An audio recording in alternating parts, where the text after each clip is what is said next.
Shalom, everyone. I hope you have been enjoying these teachings this month about Hanukkah. And we're going to bring some great and exciting ending to this today. But if you are enjoying these, please go ahead and hit that subscribe button and give us a thumbs up. And you can find us here on YouTube as the Hebrew Sisters.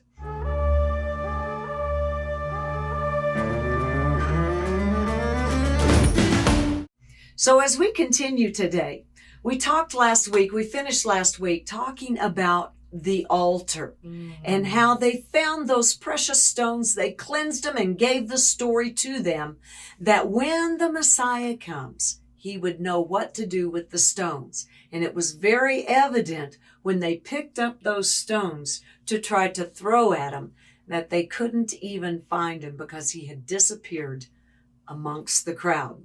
Well, several years ago, the Jewish people, because they are intent and very intentional, because it's written on their scroll, that they are going to build the third temple.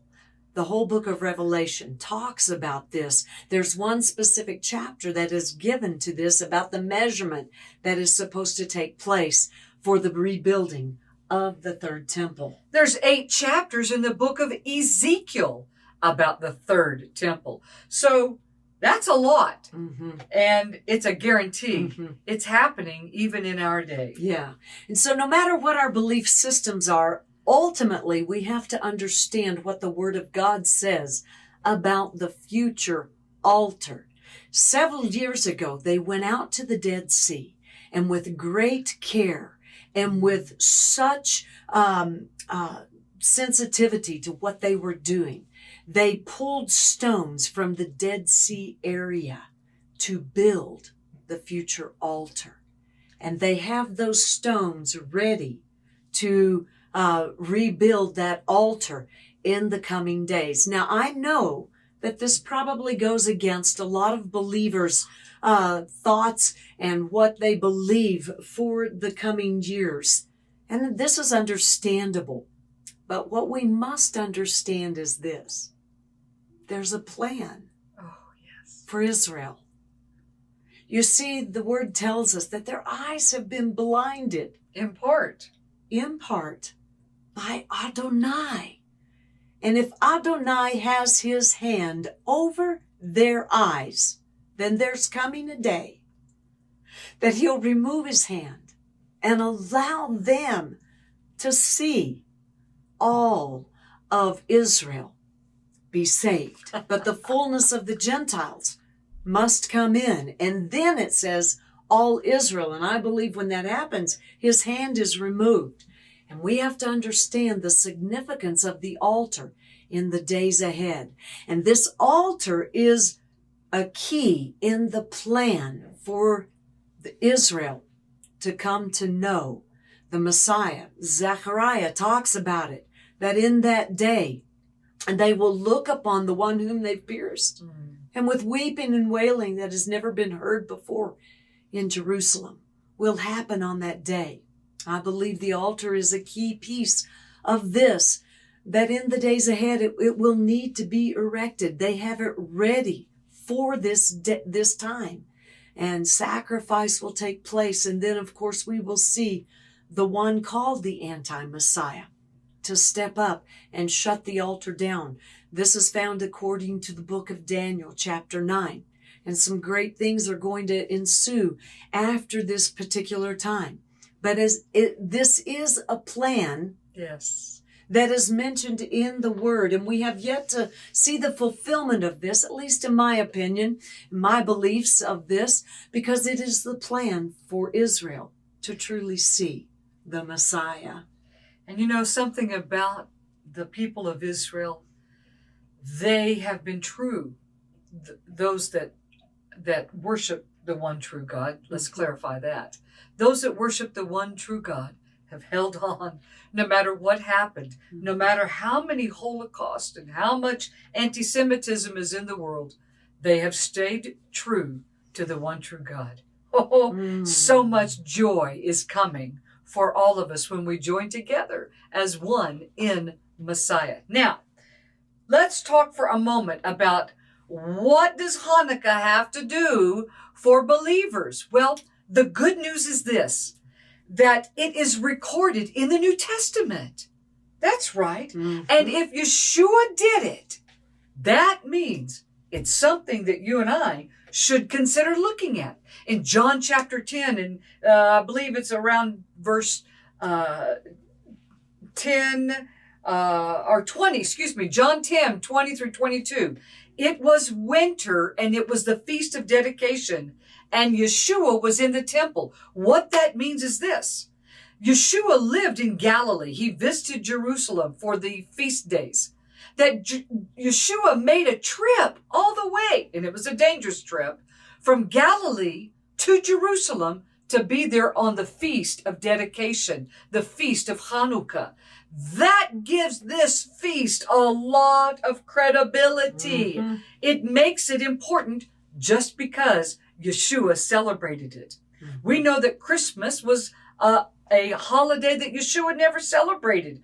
Christmas didn't begin until Constantine in 323 to 5 to 7, around in there, AD, 300 something years after Yeshua rose from the dead. So let me say this.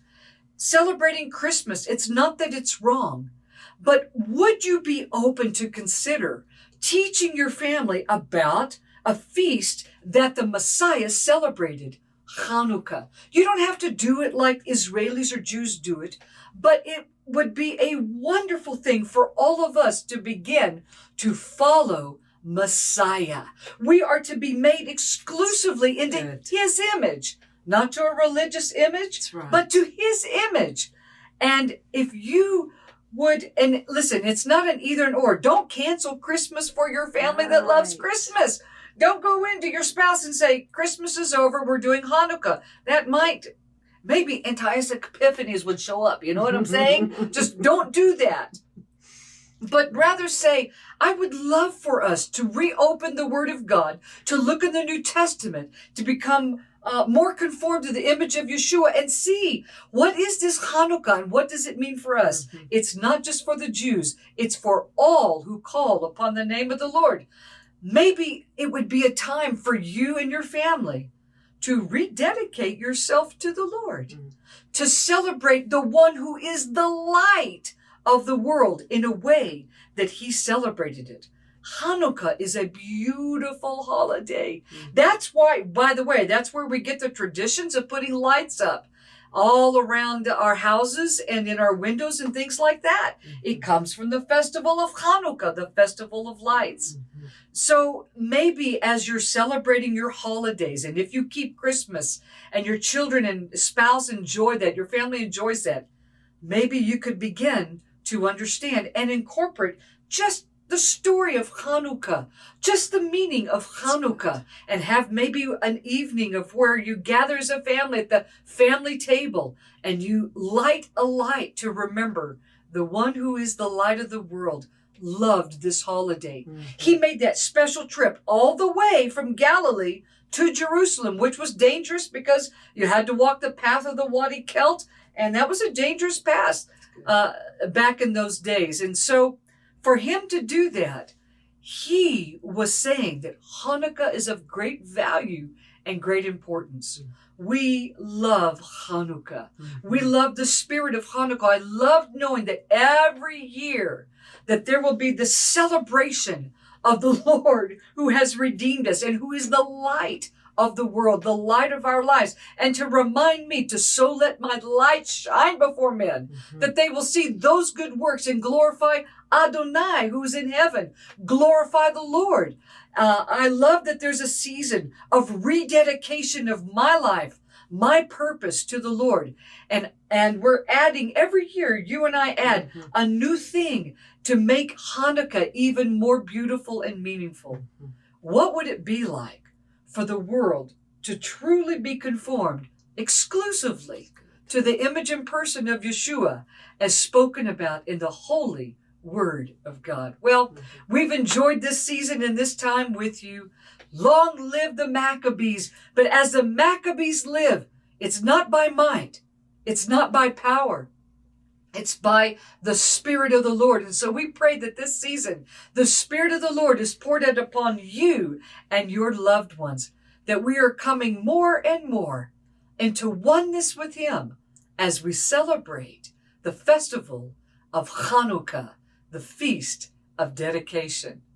Well, for now, we have loved sharing with you, and we say to you shalom and Shalom. we are The Hebrew Sisters.